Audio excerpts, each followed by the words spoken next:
Hello friends, welcome to my YouTube channel. और आज हम बात करने वाले हैं HP MFP 1213 प्रिंटर के कंट्रोल पैनल के बारे में।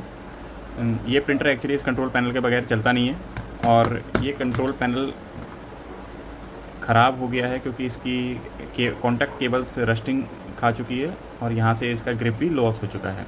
तो आज हम इस पूरी केबल को चेंज करेंगे। उसके लिए हम इसको पहले खोलते हैं और फिर ये वाली केबल जो है हम इसमें लगाएंगे। ठीक है, फिर शुरू करते हैं।